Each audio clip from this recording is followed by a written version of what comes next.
Киіз жасау өнері қазақ халқының ең көне қолөнер түрлерінің бірі.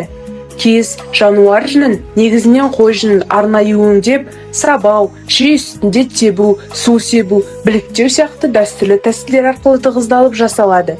Бұл процесс киіз басу деп аталады. Қазақ халқы киізді тұрмыстың барлық саласында кең қолданған. Үй жабдықтарына, киіз үйдің туырлығы, үзігі, түндігі, тұрмыстық бұйымдарға, текемет, сырмақ, аяққап, добра, киімдер мен бас киімдерге киіз қалпақ, тон, кебенек, қорғаныш мақсатында жылыту, оқшаулау, тоқым жасау секілді жерлерде пайдаланған.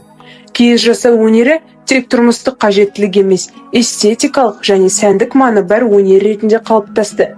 Ою-өрнекпен безендірілген сырмақтар мен текеметтер қазақтың дүниетанымын, табиғатқа көзқарасын, әсемдік мәдениетін бейнелейді. Бұл өнер ұрпақтан ұрпаққа жалғасып келген ұлттық мәдениеттің маңызды бөлігі болып табылады.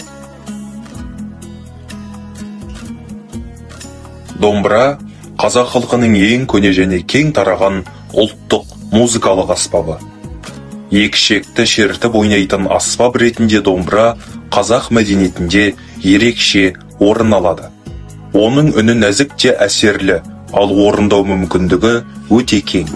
Күй тарту, ән сүйемелдеу, терме айту, жыр дастандар орындау бәрі домбырамен байланысты.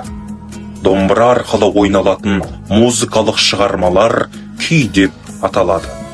Қазақтың атақты күйшілері Құрманғазы, Дәулеткерей, Тәттімбет, Қазанғап, Дина Нұрпейісова ұлттық музыка өнерінің алтын қорын жасаған. Домбыра тек музыкалық аспап қана емес, қазақтың рухын, тарихын, ерлік пен мұңын жеткізетін мәдениеттің символы. Анасы екеуміз балаларымызды қазақтың құндылықтарымен таныстырып, қадір қасиетін көрсетіп, түсіндіріп келдік.